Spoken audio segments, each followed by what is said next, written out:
My name is Hameen Parker, and I'm 32 years old. Until last month, I believed that family had the power to heal all wounds. For years, I tolerated my younger sister Madison's increasingly harsh behavior, convincing myself it was just wedding stress or misplaced anxiety. But when she insisted I sit outside her reception near the coat racks to avoid ruining her photos, something inside me snapped. I silently stood up and walked away. What happened next altered our family forever. Before I tell you my story, let me know where you're watching from, and be sure to subscribe if you've ever had to stand up for yourself against someone you love. Growing up, Madison and I were inseparable. Despite our 5-year age difference, I naturally took on the role of protector and confidant. Our childhood home in suburban Pennsylvania was filled with laughter and the usual sisterly spats, which never lasted long. I braided her hair before school, taught her to ride a bike, and secretly let her borrow my clothes when she entered middle school, even though she would stretch them out of shape. "Jamie, tell me the princess story again," she would beg every night, her small hand gripping mine as we shared the bottom bunk bed in our pink-walled room. I would weave tales of brave princesses who saved their kingdoms, always making Madison the hero of the bedtime adventures. Our parents worked tirelessly to provide us with a comfortable middle-class life. Mom was a dedicated elementary school teacher, and Dad managed a local hardware store. While we weren't wealthy, we never lacked for the essentials and occasionally enjoyed small luxuries, like summer camping trips to Lake Erie or winter weekends skiing in the Poconos. Everything changed when Madison turned 12 and I was 17. The quiet arguments between our parents, once whispered behind closed doors, began to grow louder and more frequent. Dad started staying late at work, and Mom would cry in the bathroom when she thought we couldn't hear. One rainy April evening, they sat us down in the living room and announced they were getting divorced. "Your father has found someone else," Mom explained, her voice breaking as she squeezed my hand. Madison ran to her room and slammed the door. That night, I found my little sister curled up under her covers, silently sobbing. "It will be okay," I promised, crawling in beside her. "I'll always be here for you," and I meant it. As our family began to fall apart, I filled the gap, becoming more of a parent than a sister. Dad moved across town with his new girlfriend, visiting occasionally before relocating to Arizona 2 years later. Mom took on extra tutoring jobs to make ends meet, leaving me to manage much of Madison's daily care. I drove Madison to soccer practice, helped with her homework, and made sure she had someone cheering at her school plays. I postponed my plans to attend college out of state, enrolling at the local community college instead to continue supporting our fractured family. Madison's changes were gradual. At 14, she began spending more time with a new group of friends from the wealthier side of town. She came home asking for designer clothes we couldn't afford and complained when I couldn't drop everything to take her to the mall. "You don't understand," she snapped when I explained, "we don't have money for $100 jeans. Everyone who matters has them." By 16, Madison had transformed from my sweet little shadow into a social butterfly with a sharp tongue. She was beautiful, popular, and growing increasingly distant. When I transferred to State University to finish my teaching degree, Madison seemed almost relieved to have me out of the house. "Maybe now Mom will stop comparing me to perfect Hame," I overheard her say to a friend on the phone. I worked 2 jobs throughout college, waitressing in the mornings at a local diner and tutoring in the evenings at the campus learning center. Every extra dollar went home to help Mom with the bills. Meanwhile, Madison excelled in high school without lifting a finger at home. Her room was perpetually messy, and her chores were left undone, but Mom was too exhausted to fight about it. "She's going through a phase," Mom would say. "She'll grow out of it." When Madison was accepted to Bryn Mawr College on a partial scholarship, our family celebrated her achievement. What went unmentioned was that the remaining tuition would come from Mom's retirement savings and the money I sent home each month. "We want her to have opportunities," Mom insisted when I gently questioned the financial strain. "You've always been so independent," she said. "Madison needs more support." So, I took out additional student loans to cover my own education costs, deferring my dreams of graduate school. I attended Madison's high school graduation, beaming with pride, despite the fact she barely acknowledged my presence in the audience. By the time Madison started college, our relationship had been reduced to obligatory holiday gatherings and occasional text messages, usually when she needed money for books or a spring break trip. I knew it wasn't about education. I kept trying to rebuild our connection, sending care packages, and driving 3 hours to visit her campus, only to be told she was too busy to spend more than a quick coffee break with me. "College is just really intense," she explained, checking her phone during our brief encounters. "You wouldn't understand since you went to state." I swallowed the hurt and made excuses for her behavior. Maybe she was right. Maybe I didn't understand the pressure she faced at an elite school. Maybe our different educational paths had created a gulf I couldn't see. So I kept sending birthday cards, kept calling on Sunday evenings, and kept believing that somewhere beneath the dismissive attitude was still the sister who had once looked at me like I hung the moon, during her senior year at Binmar. Madison called me unexpectedly on a Tuesday night. Her voice bubbled with excitement I hadn't heard in years. I met someone, Haim, she breathed into the phone. His name is Adam Whitfield. Over the next 30 minutes, I learned that Adam was studying law at Penn, came from a prominent Boston family with serious connections, and had taken Madison sailing on his family's boat for their third date. This was the longest conversation we'd had in months. And I was simultaneously thrilled by her happiness and saddened that it took a man to prompt her to reach out. He sounds wonderful, I said sincerely. When do I get to meet him? There was a pause. Well, these things take time, she replied. His family is pretty particular about who he brings into their circle. That should have been my first warning sign. Over the following months, Madison's Instagram became a showcase of her new life: cocktails at exclusive rooftop bars, weekends at the Whitfield family estate in the Hamptons, and Madison wearing clothes I knew she couldn't afford. The captions always tagged Adam and included hashtags like #blessed and #livingmybestlife. When she did call, all she talked about was Adam, his family's annual charity gala, his father's connections to state senators, and his mother's lineage tracing back to the Mayflower. Madison spoke these details with a reverence I had never heard from her before. Mrs. Whitfield says a lady never wears white pumps after Labor Day, she informed me during one call, her voice adopting an affected tone I didn't recognize. Since when do you care about shoe etiquette? I laughed. The line went cold. You wouldn't understand, she said dismissively. Our mother noticed the changes too. She asked me not to mention my teaching awards during Parents' Weekend. Mom confided during one of our Sunday calls. Mom said it would be embarrassing to talk about public school achievements. Madison, who had once been proud of Mom's dedication to education, now seemed ashamed of our middle-class roots. When I finally met Adam at Madison's graduation dinner, he was polite but distant, offering a firm handshake while avoiding eye contact. Tall and impeccably dressed in what I later learned was a bespoke suit, he carried himself with the unconscious confidence of someone who had never worried about money. Madison tells me you're a teacher, he said, his tone suggesting he was discussing an exotic profession he'd read about but never encountered personally. ELE? Yes, I replied. 5th grade. How rewarding. He nodded, already looking past me for more interesting conversation. Madison hovered anxiously nearby, intervening to redirect any mention of our childhood or family background. When Mom started telling a funny story about Madison's disastrous middle school talent show performance, my sister nearly knocked over her water glass, interrupting, Adam, didn't you want to introduce me to the Prestons before they leave?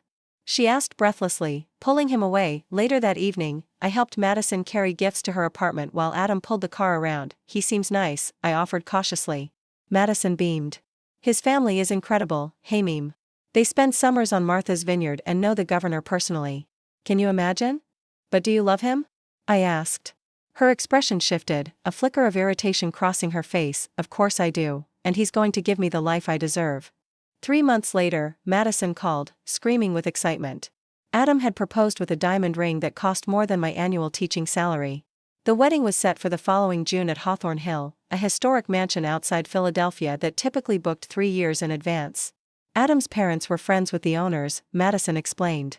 They were handling all the arrangements. That's incredible, I said, genuinely happy for her joy while silently calculating how I would afford a bridesmaid dress on my budget.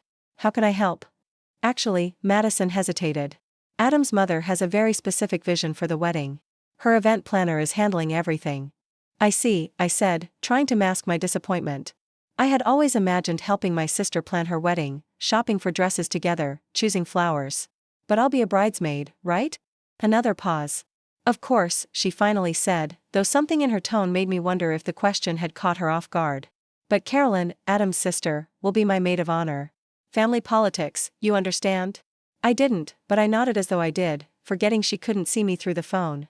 As the wedding plans progressed, Madison grew increasingly distant. She stopped answering my calls, responding only to texts with brief, non-informative replies. When the formal invitation arrived, addressed only to Miss Jamie Parker, with no +1 despite the fact I'd been dating Tom for nearly a year, I swallowed my hurt and focused on being supportive. The final blow came when I visited Madison at her new apartment, paid for by Adam, to discuss bridesmaid duties. On her coffee table sat a wedding planning binder open to a seating chart. I wasn't seated at the family table. In fact, I wasn't seated with any of the wedding party. Madison, I asked carefully. Where am I sitting at the reception? She closed the binder quickly. Oh, the seating isn't finalized yet. Adam's mother is still working out some details. Her phone rang. Adam's mother, she mouthed, stepping into the bedroom to take the call. Left alone, I reopened the binder. There, in elegant handwriting, was a note beside my name: seat with cousins in back section A, W concerned about family photos. My sister was ashamed to have me in her wedding pictures. 6 months before the wedding, Madison summoned me to an upscale bridal boutique in Philadelphia for the bridesmaid dress fitting. The shop was all white furniture and champagne flutes, with price tags that made my teacher's salary seem almost comical in comparison. "You're late," Madison snapped as I rushed in. Having driven straight from school, still wearing my casual Friday outfit of jeans and a cardigan. The other bridesmaids, all friends from Binmar or Adam's social circle. I'd my comfortable shoes and simple ponytail with barely concealed disdain. "Sorry. Parent-teacher conferences ran over," I explained. Hanging my practical coat among their designer outerwear. Madison pulled me aside, her voice low and tense. "Couldn't you have changed?" Everyone else made an effort. Before I could respond, the boutique owner appeared with a rack of identical sage green dresses. As each bridesmaid tried on the selected gown, they emerged to compliments and small adjustments. When my turn came, I stepped out to silence. Madison frowned. "The color washes you out completely." "It's the same color everyone else is wearing," I pointed out. "Yes, but they have the right complexion for it." She turned to the boutique owner. "Can we do something about her arms? They're so exposed." The woman nodded sympathetically. "We could add cap sleeves for modesty." Modesty. The word hung in the air like an accusation. I wasn't immodest. I was simply built differently than Madison's willowy friends. Years of carrying supplies and moving classroom furniture had given me the strong arms of a working woman, and her hair, Madison continued as if I weren't standing right there. "It's so red, it will clash with the flowers." My natural auburn hair, inherited from our father, had never been a problem until now. "I can recommend a colorist," one bridesmaid offered helpfully. "You could go brunette for the wedding." "Good idea," Madison nodded. "The photographs will be in all the local society pages." Everything needs to be perfect. I stood there in the too-tight dress, fighting back tears as they discussed changing fundamental aspects of my appearance. This wasn't about making the wedding look nice. It was about making me fit into Madison's new world. "I'm not dyeing my hair," I said quietly. Madison's face hardened. "We'll discuss it later." Later never came. Instead, I received an email from the wedding planner, including the name and address of a salon, along with an appointment time for hair coloring, just 3 weeks before the wedding. The bridal shower was another exercise in humiliation. Held at the Whitfield Family Country Club. It featured champagne tastings, personalized macarons, and gift bags that cost more than my weekly grocery budget. I had spent weeks creating a scrapbook for Madison, filled with childhood memories, carefully selected photos, and heartfelt messages about our sisterly bond. When she opened it, surrounded by friends with Tiffany boxes and designer handbags, her smile tightened. "How thoughtful," she said flatly, quickly setting it aside to grab the next gift. During the luncheon, I excused myself to use the restroom and overheard Madison in the hallway speaking to 2 of her bridesmaids. "Can you believe that scrapbook? So tacky. And did you see her shoes? Pallid." "Definitely. Why is she even in the wedding party?" One of her friends asked. "Mom would have a fit if I excluded her completely." "Don't worry, I've made sure she won't stand out in the photos. The photographer knows to keep her at the edges." I froze, my hand on the bathroom door. The Madison I knew, or thought I knew, would never have spoken about me that way.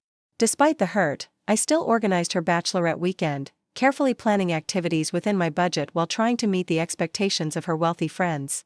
I booked a wine-tasting tour, arranged a private dinner, and coordinated accommodations at a charming bed and breakfast. 2 days before the event, Madison called.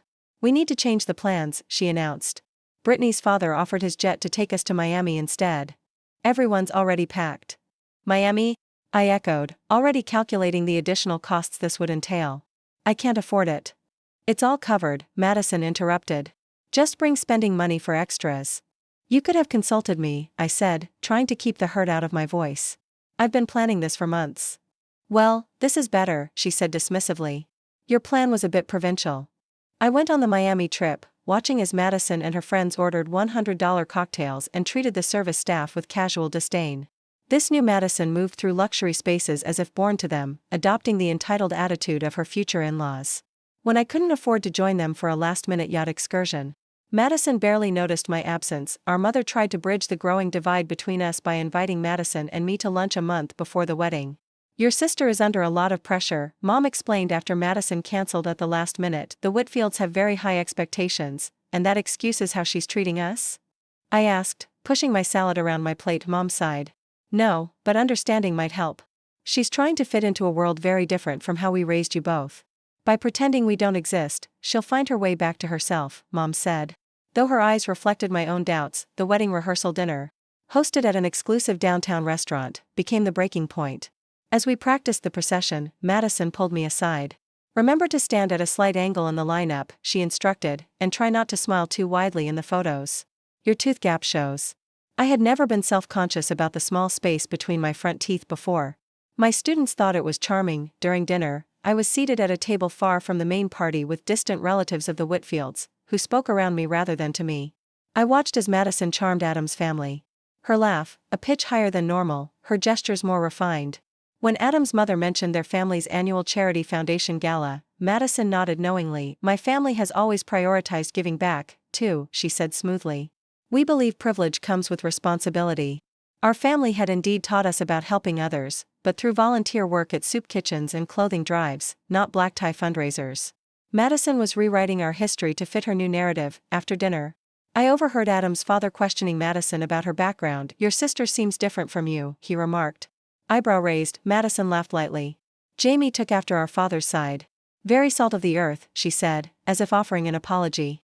Something inside me cracked. The Madison I had grown up with, the one who had once proudly announced to her entire third-grade class that her sister was the smartest person she knew, was gone. In her place stood a stranger, wearing my sister's face, ashamed of the very family who had sacrificed everything to give her the opportunities that had led her to this moment. The morning of Madison's wedding dawned clear and perfect, as if even the weather was cooperating with the Whitfield family's demands. I arrived at Hawthorne Hill at 7:30, carrying my dress in a garment bag and a peace offering of Madison's favorite hazelnut lattes.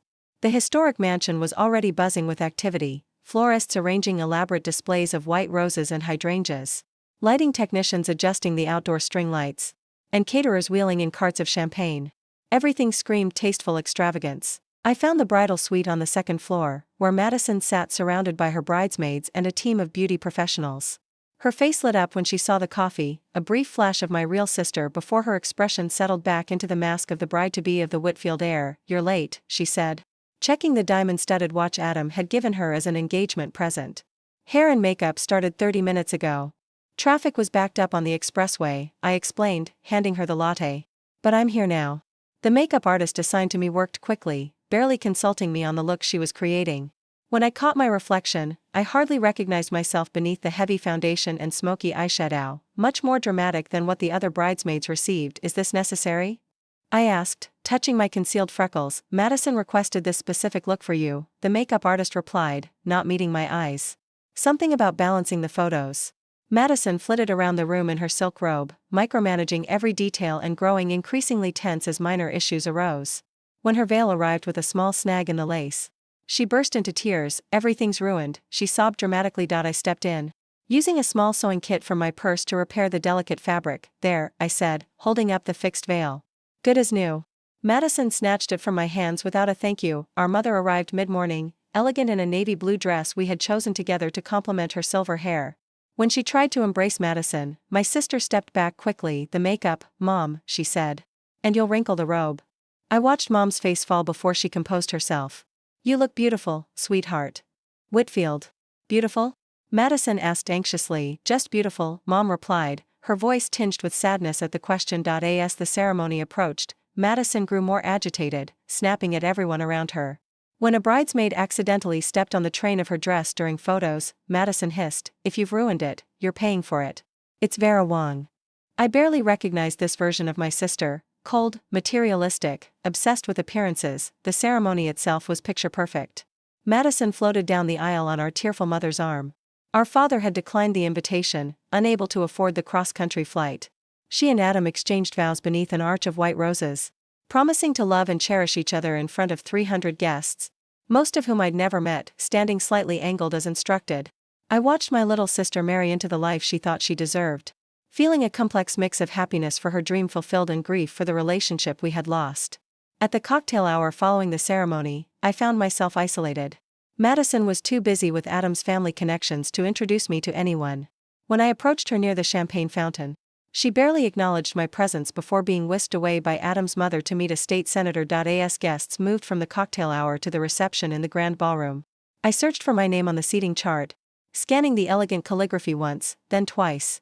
I frowned. My name wasn't listed for any of the main tables. I approached the wedding planner, a thin woman with a permanent expression of polite disdain. "Excuse me, I can't find my seating assignment," I explained. She consulted her tablet. "Miss Parker? You're at table 29. I looked around at the numbered tables draped in white linen and adorned with towering centerpieces. Tables 1 through 20 were arranged around the dance floor, and tables 21 through 25 encircled those. "Where is table 29? I asked, already suspecting the answer. "The overflow room," she replied, not looking up from her tablet. "Through those doors near the coat check area." The overflow room. Not even in the main reception space. Stunned, I made my way to the indicated doors. Beyond them was a smaller room with 4 tables, clearly set as an afterthought. Near the back wall stood a coat rack already draped with evening wraps and suit jackets. Table 29 was the furthest back, closest to the service entrance, where servers bustled in and out from the kitchen. My tablemates were an assortment of distant connections: Adam's former piano teacher, a couple who had worked with Madison briefly at her college job, and an elderly great-aunt with hearing difficulties. None of them understood why I, the bride's only sister, was seated with them. I sat through the salad course in shocked silence, the reality of my position finally sinking in. Madison had deliberately placed me as far from the celebration as possible without uninviting me entirely. Unable to stomach the situation any longer, I decided to confront her. I found Madison near the cake display, posing for photos with Adam and his parents. "Madison, can I speak with you for a moment?" I asked quietly, trying not to cause a scene. She flashed an artificial smile. "I'm a bit busy right now, Haim." "It's important," I insisted. With a dramatic sigh, she excused herself and pulled me toward an alcove. "What is it?" she demanded. "I have people waiting." "Why am I seated in the overflow room by the coat racks?" A flicker of guilt crossed her face, quickly replaced by cool indifference. "The main room is at capacity with Adam's family and our most important guests," she replied. "I'm your sister," I said. My voice breaking, despite my efforts to stay composed. Madison glanced around, ensuring no one important could overhear us. "Look, Adam's father was very specific about who should be highlighted at this wedding. The Prestons are major donors to his father's campaign. The Millers own half the real estate in Boston. Those are the connections that matter for our future." "And I don't matter?" I asked, the hurt finally breaking through. She looked at me, then really looked at me, with an expression that cut deeper than any words could have. Pity mixed with embarrassment. "You don't matter enough to be at the main tables," she said with a small, cruel smirk. "Not to the life we're building." Something inside me broke. The last thread connecting me to the sister I had once adored. Without another word, I turned and walked toward the exit, passing my table without stopping to collect my small clutch purse. Behind me, I heard Madison's voice shift from smug to panicked as she realized what was happening. "Jamie. Jamie. Wait." I kept walking through the grand foyer and down the sweeping front steps. Behind me, Madison appeared at the entrance, her white dress glowing in the evening light, her face suddenly drained of color. "Please wait," she called, her voice tinged with desperation. But I was already opening my car door, dignity the only possession I needed to take with me. I drove for nearly an hour with no destination in mind, tears blurring my vision as I navigated the winding country roads outside Philadelphia. Eventually, I pulled into the parking lot of a modest hotel chain, checking in with nothing but my credit card and the bridesmaid dress I was still wearing. "Rough night?" the sympathetic desk clerk asked, eyeing my formal attire and smudged makeup. "Wedding disaster," I replied simply. "Room 324 has a nice bathtub, and we've got ice cream in the lobby shop," she offered, sliding me the key card. In the anonymous safety of the hotel room, I finally allowed myself to break down completely. I sobbed for the little girl who had once adored me, for the years of sacrifice that had meant nothing, and for the humiliation of being literally placed outside the celebration of my only sibling's marriage. After a hot shower that washed away both expensive makeup and bitter tears, I turned my phone back on. The screen immediately lit up with notifications: 27 missed calls, 43 text messages, and numerous voicemails. Most were from Madison and our mother, but surprisingly several came from Adam and even his parents.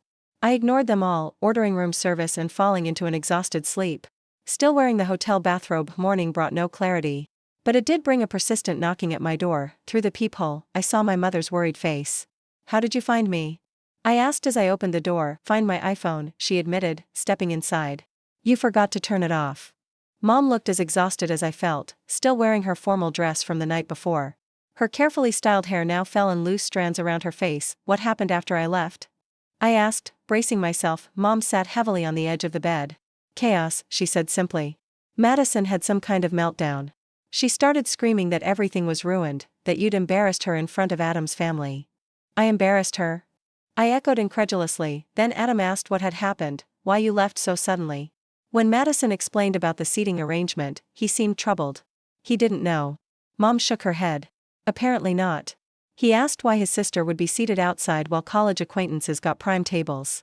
Madison tried to explain it was his mother's decision, but Mrs. Whitfield denied having anything to do with it. According to Mom, the situation deteriorated rapidly from there. Adam demanded to know what else Madison had lied about. In her panicked state, Madison began contradicting herself about why I had left and whose idea the seating arrangement had been.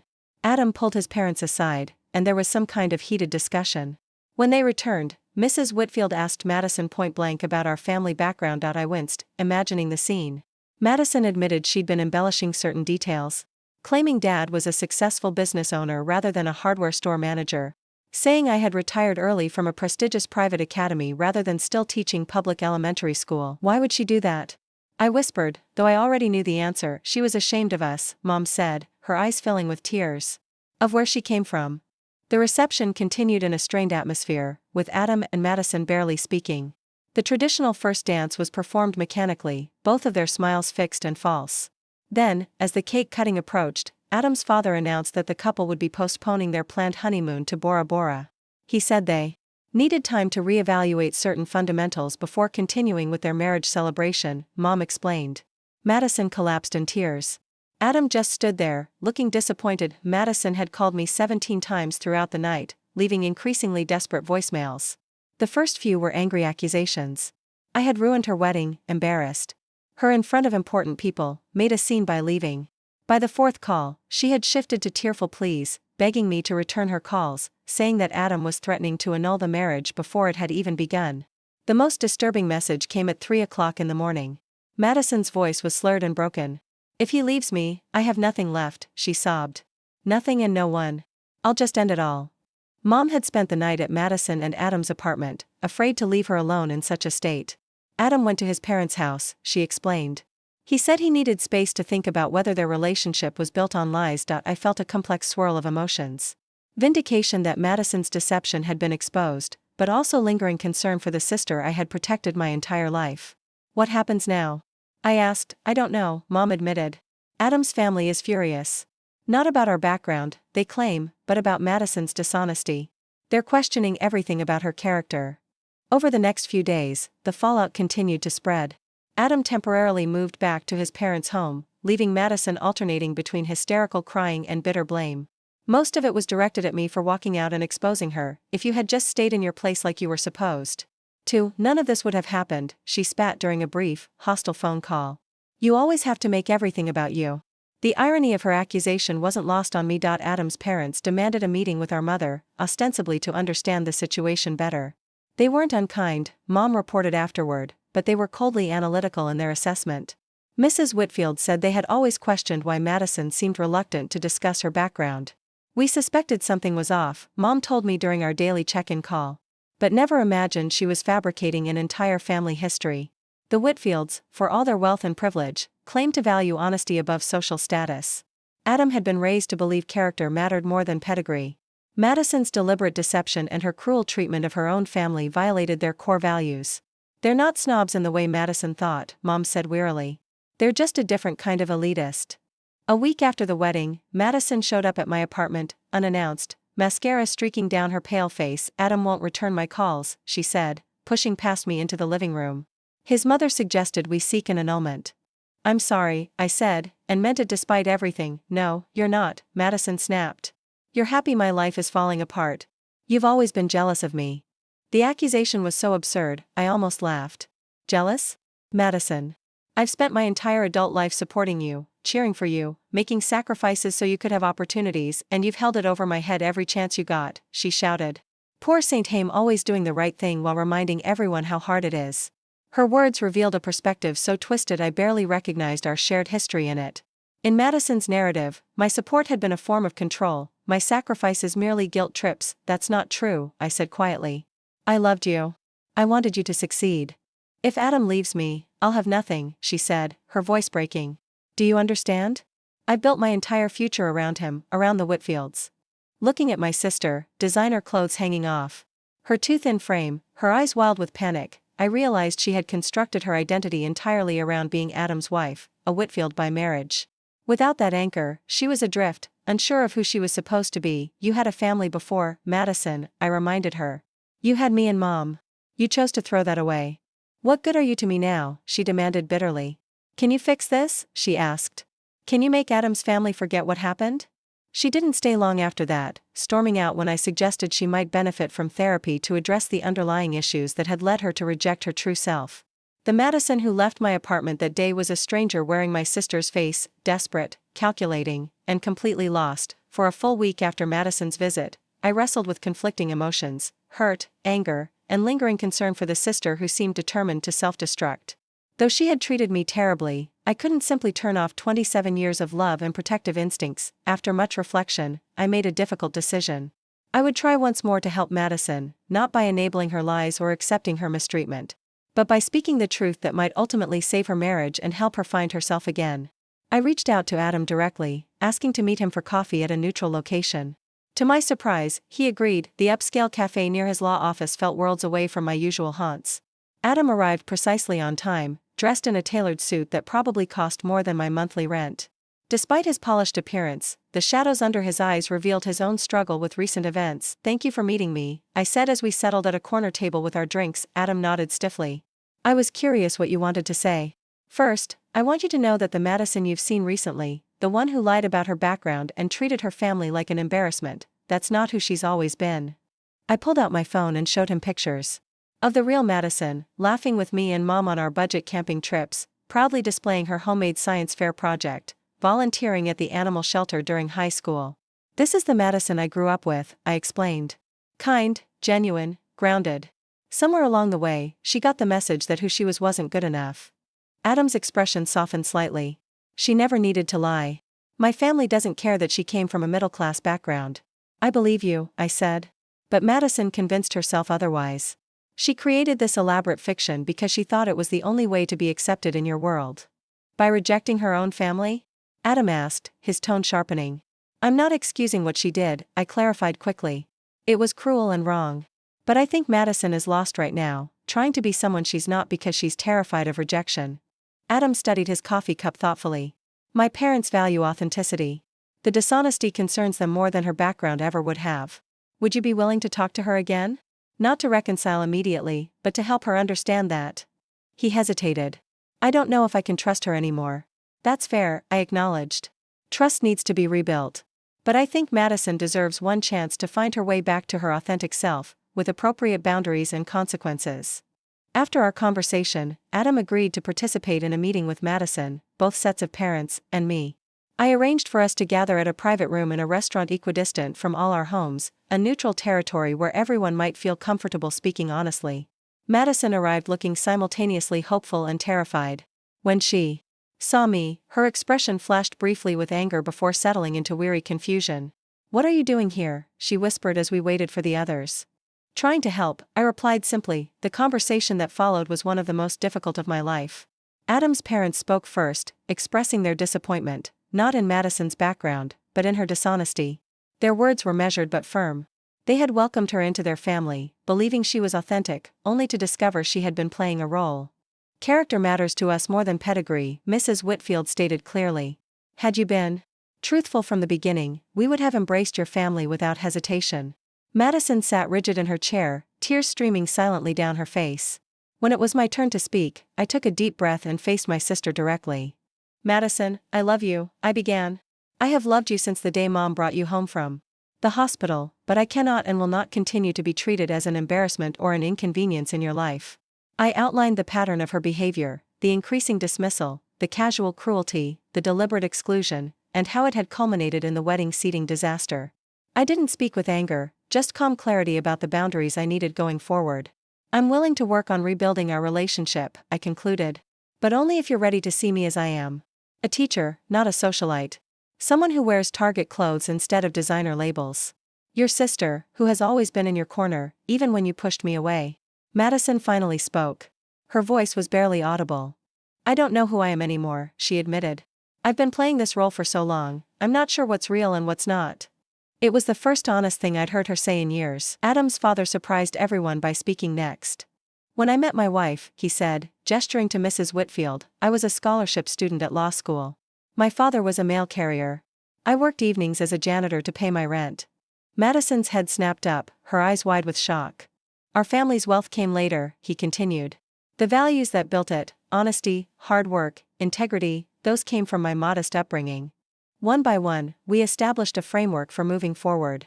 Madison would attend therapy to address the insecurities that had driven her deception. Adam would join her for couples counseling to see if their relationship could be rebuilt on a foundation of truth. The canceled honeymoon money would be donated to an educational charity supporting first-generation college students. And most importantly for me, Madison would need to make amends, not through grand gestures or expensive gifts, but through consistent, respectful behavior that demonstrated genuine change. As we prepared to leave, Madison approached me hesitantly. "Why did you do this?" she asked. "After how I treated you, why try to help fix things?" "Because I remember who you were before all this," I said honestly. "And I think that person is worth fighting for, even if you've forgotten her." For the first time in years, I saw a flicker of my real sister in her eyes.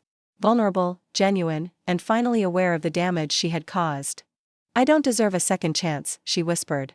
"Maybe not," I agreed. "But you're getting one anyway. What matters is what you do with it." 6 months after the wedding disaster, I received an invitation in the mail. Madison and Adam were renewing their vows in a small ceremony at our mother's backyard. The same place where we had held birthday parties and graduation celebrations throughout our childhood. The invitation specified casual attire and close family only. A far cry from the lavish society wedding that had ended in chaos 6 months earlier. When I arrived, I found the space transformed by simple white lights, strung through the maple trees and wildflower arrangements on mismatched tables our mother had borrowed from neighbors. It was beautiful in its authenticity, imperfect and warm. Madison greeted me wearing a simple white sundress instead of her designer gown. Her hair was its natural color, and her makeup minimal. She looked younger somehow, unburdened by the weight of pretense. "Thank you for coming," she said, embracing me with genuine warmth. The ceremony itself was brief but heartfelt. Adam and Madison exchanged new vows they had written together during their months of couples therapy, promises not of perfect happiness, but of honest communication, mutual respect, and genuine partnership.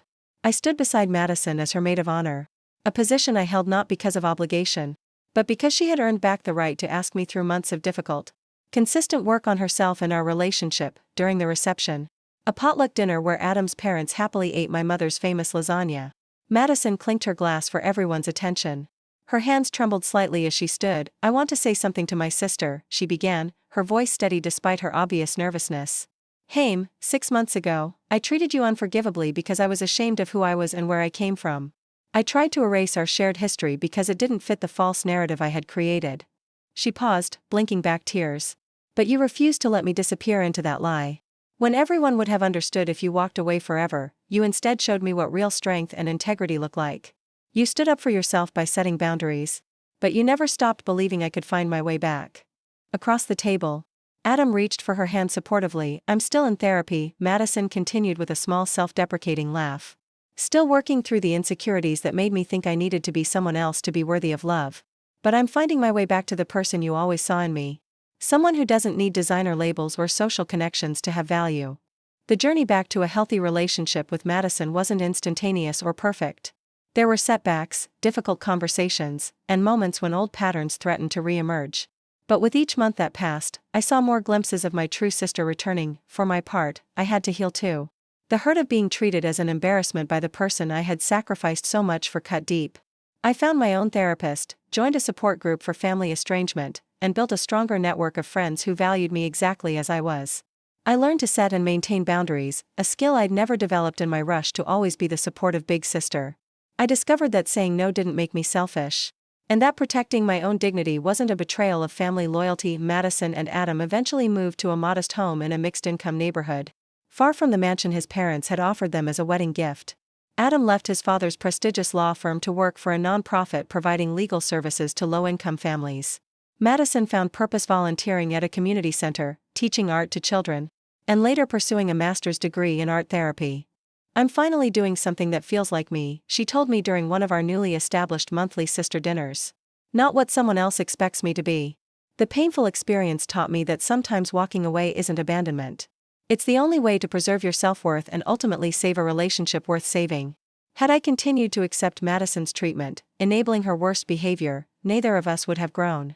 True love isn't about endless tolerance of mistreatment. Sometimes the most loving thing you can do is stand firm and say, no more. Real reconciliation can only happen when both people recognize their own role in the breakdown and commit to genuine change. Today, my relationship with Madison isn't perfect, but it's authentic in a way it hasn't been since we were children. We disagree sometimes. We occasionally trigger old wounds, but we talk through these moments honestly instead of burying them beneath resentment or false harmony. I've learned that family bonds are precious, but not unconditional. They must be built on mutual respect and genuine care, not obligation or one-sided sacrifice. Most importantly, I've discovered that my worth isn't determined by how others treat me, even those closest to me, but by the integrity with which I move through the world. Sometimes walking away isn't the end of love. It's the beginning of self-worth. And that, I've learned, is the foundation any true relationship must be built upon. Have you ever had to walk away from someone you love to preserve your dignity? How did you know when it was time to set that boundary? Share your experience in the comments below. And don't forget to like and subscribe if this story resonated with you. Remember, standing up for yourself doesn't mean giving up on others. Sometimes it's the most loving thing you can do. Thank you for listening to my journey.